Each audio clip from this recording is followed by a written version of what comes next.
All right, my friends, our final project for this week. So I've got my journal out, I've got my Liquitex Fluid Matte Medium out, and I've got a bunch of neutral papers. Some are vintage, some are just scraps that I had on my desk.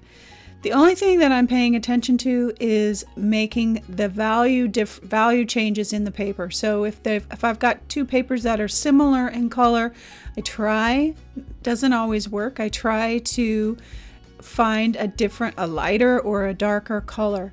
And you can see by the paper that I just put down, they're truly scraps from my desk because they're not evenly cut, they're just bits and pieces. And I know most of this is going to get covered up anyway, so I'm just trying to find pieces of paper that are different or that have a different color value. So I'm going to take a few minutes to put these down with my Fluid Matte Medium, and then we'll start adding some layers.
So now that I've got my first initial layers of papers down, I knew that I wanted to add some pattern, but I really wasn't sure, where or, what it would look like. And this is when the tissue paper is so great, because I could lay that down, and if I didn't like it, I just take it right off. And but I can also choose just little bits here and there, and I love that. I can get just these tiny little spots of pattern that I couldn't necessarily get that well with my stencil. And then plus there's lots of texture now with the paper, and I'm working on an uneven journal page. So that also plays into the factor of getting a clean stencil image down on your page. But I can get just a tiny bit with my tissue paper.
So now that I've got those papers down, now it's time to start building up the layers. And I've just got some unbleached titanium. I want this to feel really free, really organic, really loose. So unbleached titanium and some gesso. And yes, I'm going right over the papers that I just put down, but that's the whole beauty of it. Only bits and pieces of those papers are going to show up. And I know that, and that's the point, because just the right little thing shows and adds depth and dimension and all those kinds of things to our page and really makes it truly interesting. Plus, this is our story. This is part of our warm-up. This is part of how we start getting the ideas flowing. And so we want to be free, and really honestly we can pull back as much or as little as we want. I'll put my towel down here, and it just kind of softens that paint so that it doesn't feel so opaque, and yet it's still there. But those papers show up, and I'll go back and forth. I do the dance of putting some on and taking it off, and that's just what you have to do. You have to take the next right step.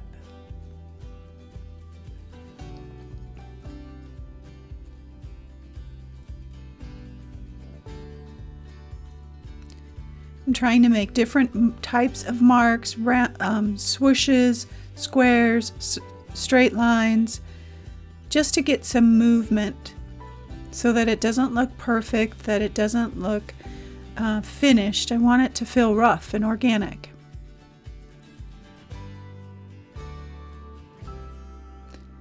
So I'll grab my stencil here and put a little water on my rag and kind of pull that back. And this is the dance. We put some on, we pull some off.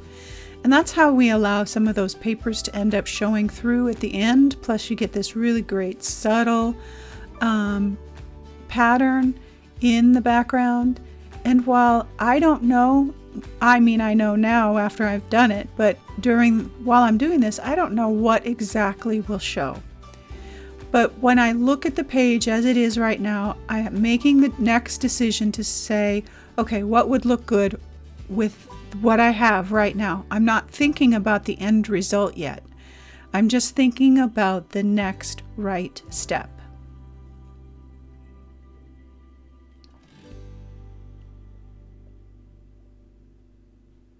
And so I'm beginning to balance out this layer because I know I've got some of that black peeking through, and I want to start introducing that raw umber. I'll kind of smush out my edges so that it doesn't feel perfect. And just coming across the page and balancing everything out. And again, I don't know at this point that this is going to show, but I do know that it looks good the way that it is right now, and that's all I can do, one step at a time. I knew I wanted to bring in some Payne's Gray, and I really think that this kind of represents land because the bird is going to be flying. And so I thought, I wanted that straight line, and you kind of go through different phases where you're like, no, that looks good. No, it doesn't. And it changes as you add things to your page. And so I was thinking, I want that to be a very sharp line. And then I thought, no, I'll kind of feather it out because that feels more like the page. So you have to kind of go with how you're feeling and then make adjustments. So I thought I would pick up some of that paint and have a really cool pattern, and it didn't work out so well.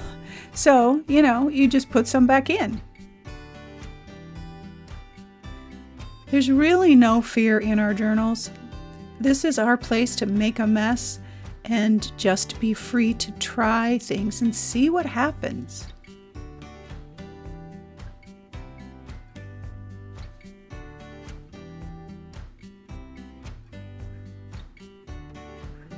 So I'm bringing some of that blue now over to the other side for some balance.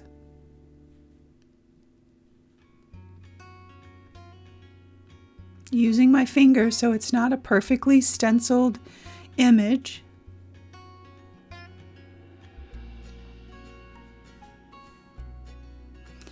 So now I've got my bird out here, and I'm thinking that I'm going to put this down now. And while it's drying, I can kind of work on some of the other things that are going to be happening on this page. And this is my texture paste on my tissue paper, and it's such a great way to work because, again, I can move it around. I can say, do I want it over on this side? Do I want it down here? And I can truly move that around and see what I like and then put it down, and it's as if we've put it down on our page without the tissue paper. And it kind of wrinkles and it'll flatten out as you put it down.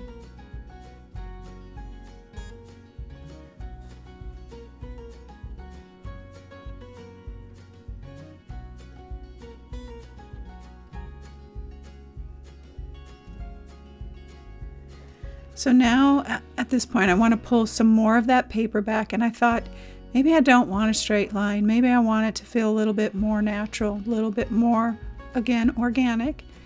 And so I chose to do that by reverse stenciling and bringing that pattern in.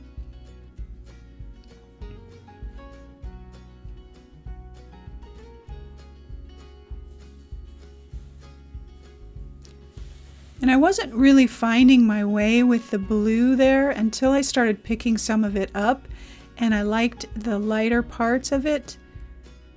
And it felt like this giant thing on the other side. And so I want to bring some of that blue down and kind of have it, and again, bring some of that lighter blue over to the side. So I feel like there's more balance.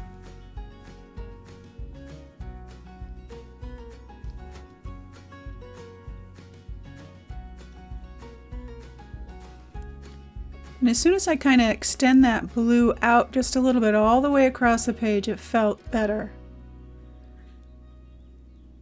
But I still liked that line. I still liked that, and I think it's because it represented land to me.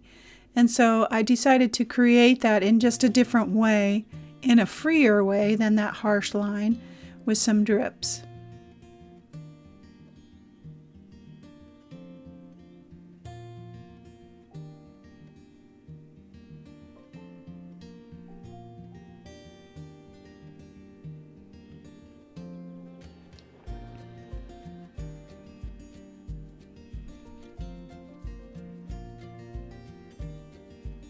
And I'm bringing those drips over to the other side just to kind of have some of that similar feel over there for balance. Got my acrylic ink out in sepia, and I'm gonna really fancy up my bird now. I guess fancy's not the right word, grungy up my bird. And add some of that around my page.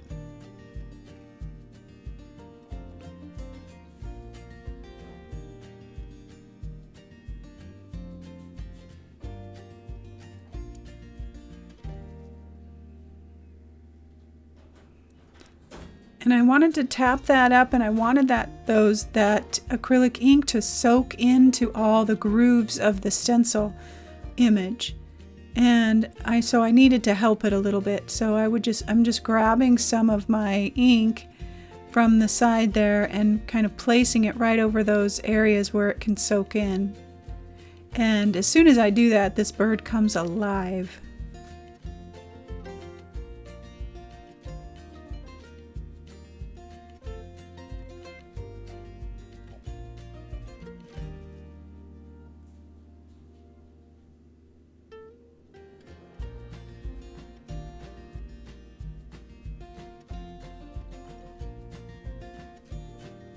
Now you can see all the detail in that bird, and I love it. And I wanted to have some of that acrylic ink kind of just seeping out from the sides of it as well. Just giving my ink over on the other side a little bit of movement. And I want some light areas and some dark areas in my ink. So that's kind of why I spread it out and move it around. I want some of those areas to stay dark because that's that contrast that we need.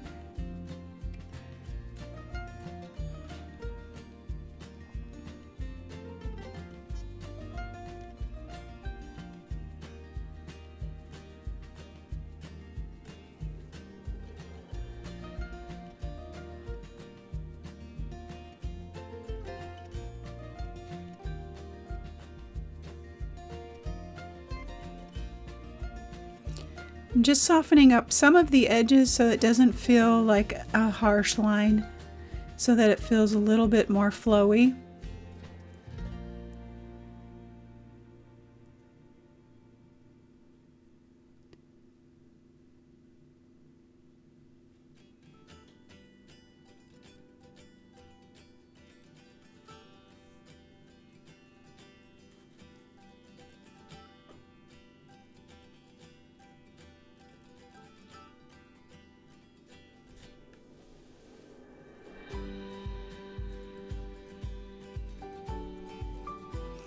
And now that that's all dry, I'm going to come in and add some shading. I'm going to do light shading around my bird. I don't have to do a ton because it looks so aged and crackly, and it's so good.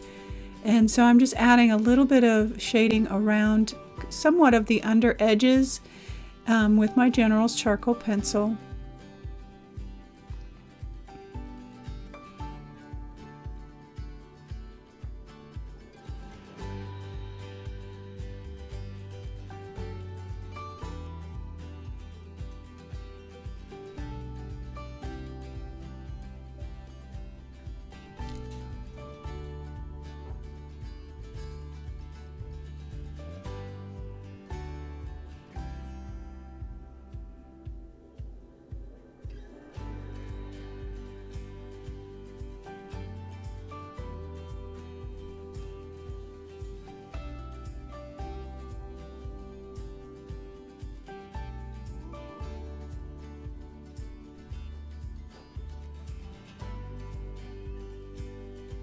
Coming back in now to really bring in some contrast, some definite contrast there.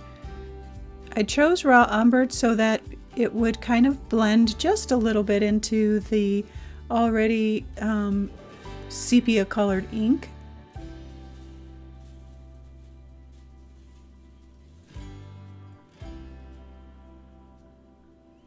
But we need that pop of contrast to keep the eye moving around, to balance it, to give it interest, to give it depth.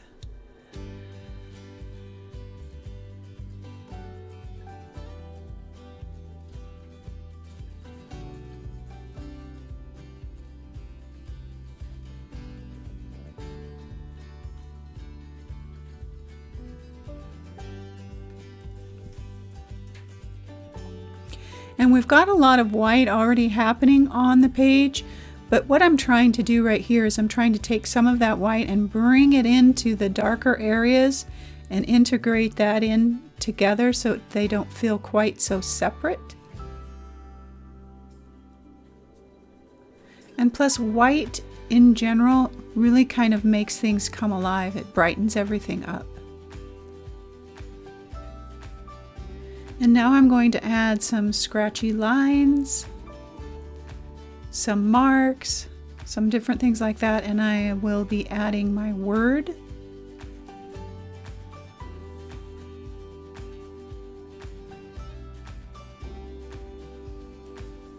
And we are just about done with our 4th project for this week. We have covered a lot of ground and done some fun projects for this week. If you haven't seen all of the projects, you can check them out. The link is below. All the links for the projects are down below in the YouTube description box, along with the link to the very first video that we did, the prep video on Monday. And that has all the supplies and everything listed there. And then I go over, some techniques and things that I use throughout the week, and kind of show you what I'm thinking and all that kind of stuff in that very first video. But I have enjoyed being here with you, and I hope that these have inspired you to just get in your journals and start making a mess and get creative. It doesn't have to be fussy or perfect or anything like that, and it doesn't have to take a lot of time. These were all 30 minutes from start to finish for me, super quick and easy. So I am bringing my word over towards my bird to keep the focal point area all in one place so that it's not distracting. And I could use my tissue paper for this, but I decided to go ahead and stencil it out. And then I will shade around my edges and make my final additional marks and things. And that is it, my friends. Thank you so much for joining me on this journey this week. And I will see you on Sunday, where we get to do more of this kind of goodness.